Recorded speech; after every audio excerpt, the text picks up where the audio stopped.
ఎందుకు అంటే దానికి ప్రధానమైనటువంటి కారణం ఏంటంటే తన దగ్గర ఉండేటువంటి విద్యార్థి దినదినాభివృద్ధి ఎదుగుతూ ఒక మంచి స్థితిలో ఉన్నాడు. దయచేసి కూర్చోండి.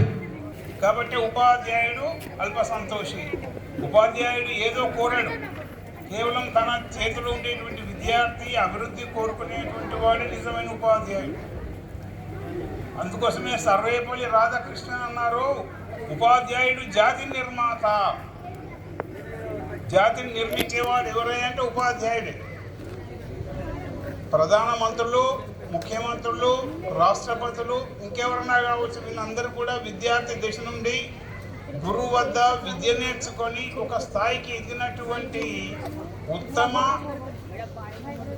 జాతి ఉపాధ్యాయ జాతి. వృత్తి కూడా ఉపాధ్యాయ వృత్తి. మరి అటువంటి ఉపాధ్యాయ వృత్తికి వన్నె తెచ్చినటువంటి వారు మా షడ్డకులైనటువంటి చిలకమర్రి వెంకటాచార్యులు గారు మా షడ్డకులు కావాలి. మరి ప్రతి పురుషుడి యొక్క విజయం వెనుక ఒక స్త్రీ ఉంటుంది. స్త్రీ లేనిదే విజయం లేదు.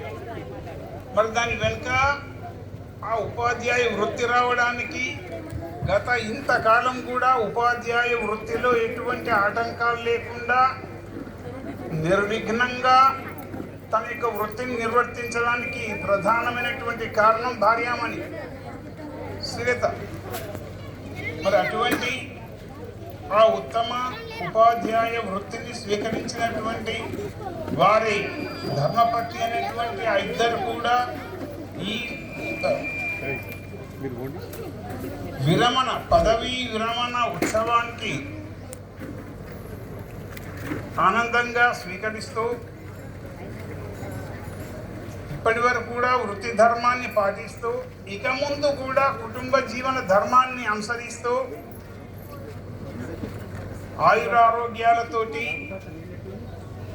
భగవన్నామ స్మరణతోటి ప్రశాంత శేష జీవితాన్ని గడపాలని కోర్చు ఆ జఫర్గఢ్ లక్ష్మీ నరసింహస్వామి యొక్క అనుగ్రహం వీరి కుటుంబానికి